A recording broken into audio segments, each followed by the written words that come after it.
Na, április 13-a van, szombat. Betettem a bakot a nőstényhez. Pontosabban fordítva a nőstényt a bakhoz. Olyan gyors volt, hogy mire elindítottam a telefon, már egyszer lefordult róla, és ki is esett a ketrecből a bak. Úgyhogy várom a következő akciót.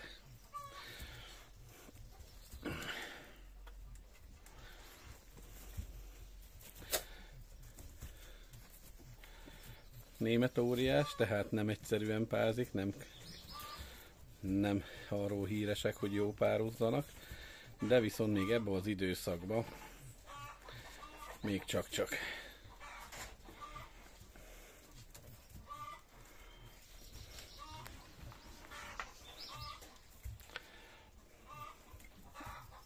Nagyon fontos, amikor rajta van a nőstényen, olyankor szokott dobogni. Ezzel is jelzi, főleg ha bak van a közelébe, hogy szeretne szaporodni.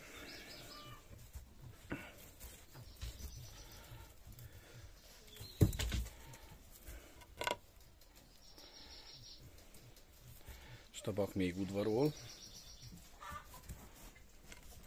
És látjátok, befekszik alá. Helyezkedik. És ebből még nem biztos, hogy lesz valami.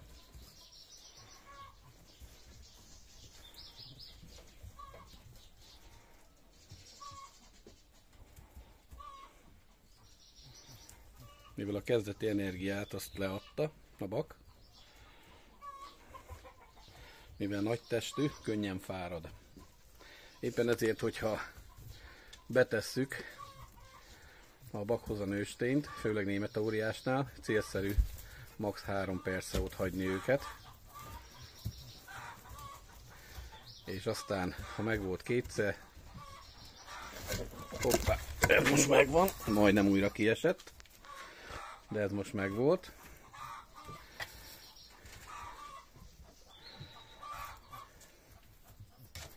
Úgyhogy így már április 13-án nagy valószínűséggel bepárzott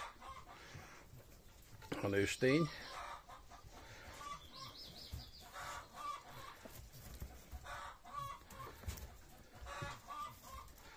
Ami most már 2 eresztés után nem nagyon fogja engedni magát, de még akár lehetséges egy harmadik is. Még adok nekik 1 percet, aztán a nőstény kerül vissza a helyére.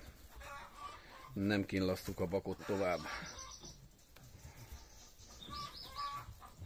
hiszen csak egyre fáradékonyabb lesz, de ha még van energiája, akkor még egyszer. Erre várok még 1 percet, hogy a 4 percben benne legyünk, de tényleg ne tovább.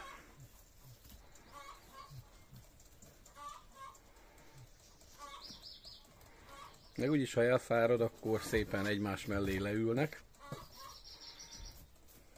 És ahhoz, hogy a bak ilyen mozgékony legyen, vigyázni kell az étrendjére. Célszerű murkót adni neki pároztatás előtt 3 nappal. Sajnos nekem nem volt itthon, így nem kapott, de viszont tápot kapott. Már 3 napja tápot adok a baknak, különben nem szoktam neki tápot adni, hanem általában csak szénát, terményt, füvet, de a fű is jó hatással van rájuk, főleg, hogyha jó minőségű a fű. Na hát itt van az a helyzet, amikor már nyugodtan ki lehet venni a nőstényt. Gyere! Azt a mindenit! Nem egy könnyű fiatal nyúról van szó. Főleg balkézzel, de emelem a helyére.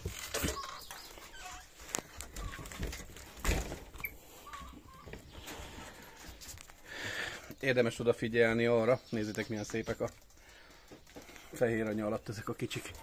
Kibújtak a fészekből, most nagyon szomjasak. Aztán, látjátok? Pont ideálisan fialt hetet. Heten vannak, mint a gonoszok. Gyönyörű az anyjuk is.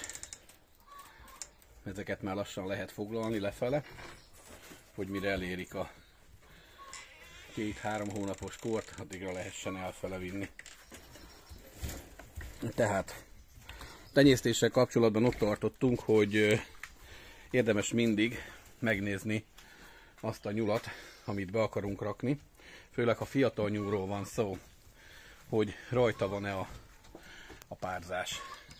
Általában ilyenkor tavasszal mindig rajtuk van, tehát főleg a pannonoknál, de hogyha nem pannon nyulaink vannak, hanem más fajták, akkor igenis meg kell néznünk a nemi szervüket, és ha azt látjuk, hogy piroslik, akkor mindenképpen tenni kell befele a vakhoz. Tudni kell a nyúlról, hogy ha nem is piroslik, és tenyészidőben vagyunk, tehát a tenyészidő ugye az októbertől tart egész áprilisig, a tenyésztés időszak.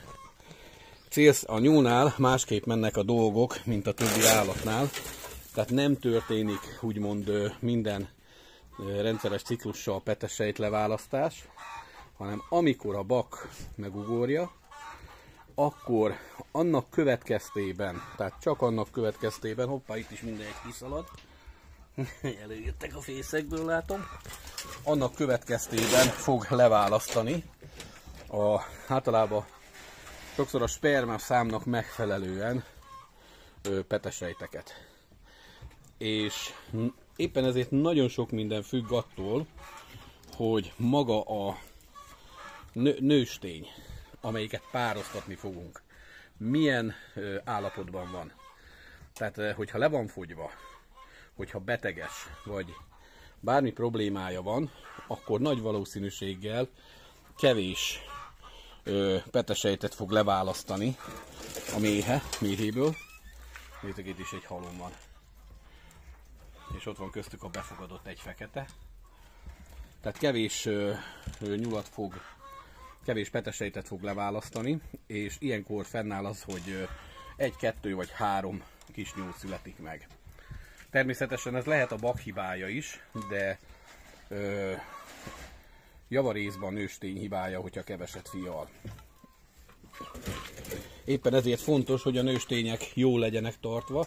A jó tartáson nem azt értem, hogy tele legyenek, tehát el legyenek hízva, mert ha be van hízva, akkor pedig nem fog egyáltalán vemhesülni, de ha nincsen behízva, akkor jó eséllyel számíthatunk arra, és jó fizikai állapotban van, tehát megkapott minden vitamint, és főleg vitamindús kajákat kapott, akkor nagy valószínűséggel nagyon szép állományunk lesz. És látjátok, én mutatom itt sorba nektek, hogy mindenütt tudom igazolni a pannonnak az előnyeit, mármint ezekkel a most készült videóval is. Itt általában, nézzétek meg, 9, 10, 11 alatt nem nagyon láttok pannonnyulat. Itt most csak 2, 4, 5 van, de azért van 5, mert ebből már vittek el. Most húsvétkor összesen 4 kis nyulat adtam el innen. Tehát 9 volt ez alatt is. És megmutatom a bakokat is. Náluk nincsenek, nem tudom, észrevettétek-e, de a bakoknál nincsenek beszerelve önetetők.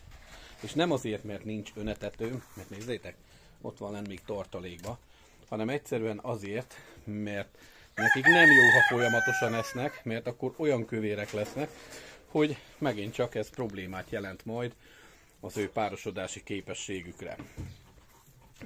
Éppen ezért igyekszem őket szolidan tartani. Tehát látjátok, vannak előttük ilyen cserép kályhából kivett darabok. Abba szoktak kapni napi szinten 1 deci, max. 1,5 deci terményt. Ez összekeverve tengeri, tritikálé, úgy ahogy az előző videómban is mutattam, megfelelő arányba. Hoppá, ott úgy látom, el is tört a cserépedény, ilyet még nem is láttam, hogy eltört volna. És szoktak kapni, most látjátok itt a fű, ezt tegnap este kaszáltam.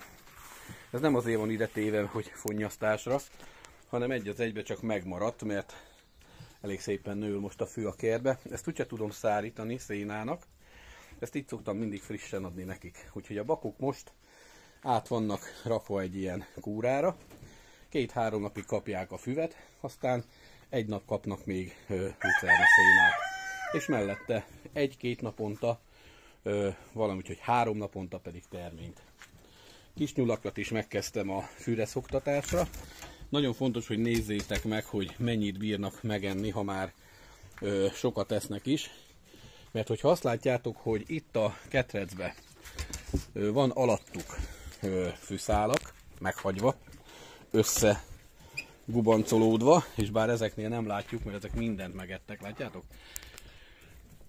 Akkor feltétlenül ott abba kell hagyni a fű adást, mert akkor már csak válogatnak, és valószínűsíthető, hogyha összedágványozzák maguk alatt így a füvet, rápisilnek, rákakálnak, akkor fennállhat a veszély arra, hogy nagyon könnyen lebetegszenek tőle, tehát bélelzáródás lesz és felfúvódás.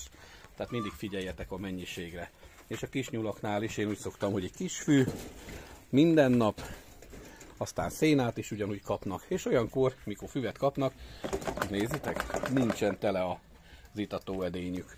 Tehát olyankor nem töltöm fel az itatóedényeket. Most mivel nem füvet fognak kapni így itatok, pont reggel itatni kezdtem, és akkor jutott eszembe, hogy ezt a nyulat be kéne tenni a bakhoz. Most pont telerakom az itatóedényüket, és majd körülbelül ilyen délután 2 körül fognak füvet kapni. Addig most reggelente mindig terménnyel kezdem. Én így állítottam be őket, erre várnak, úgyhogy látjátok, már követelik is. Itt is 2 bak van, ők hozzájuk sincsen betéve etetőedény, mert ha be is teszem, akkor úgy jár, mint az, ez folyamatosan kötekszik vele, mindig kiburítja, kevés neki az, ami van. Vagy pedig meg lehet úgy is oldani, mint ennél az idősebb baknál, aki igényli, hogy legyen előtte, de nem sokat fogyaszt belőle, hogy mindig egy ilyen fél liternyit szoktam beletölteni 3 naponta. És 3 naponta ő azt megszokta, nem kötekszik, és 3 naponta kieszi szépen, és kész. Most sikerült itt is most már lebetonoznom, úgyhogy ide tervezek most külön a német óriásoknak egy olyan sor ketrecet, ez innentről fog kezdődni, és odáig fog tartani. És ez a ketret is innen el fog tűnni, tehát további bővítést tervezek, mert egyszerűen muszáj, mert most sincs helyem. Hát beregszászi nyúltenyésztő vagyok, vagy voltam. Köszönöm, hogyha nézted a videómat, ez egy hirtelen ötletként született ez a bejelentkezés. Ha tetszett a videó, amit elmondtam a párosztatással kapcsolatban, akkor iratkozz fel a csatornámra, lájkold a videót, és oszd meg másokkal is. Még amit el szeretnék mondani, hogy most lesznek leválasztva a nyuszik. Látjátok? Pedig már nem kicsik, de egyszerűen helyhiány miatt most fogom a lepketarkákat leválasztani az anyjukról.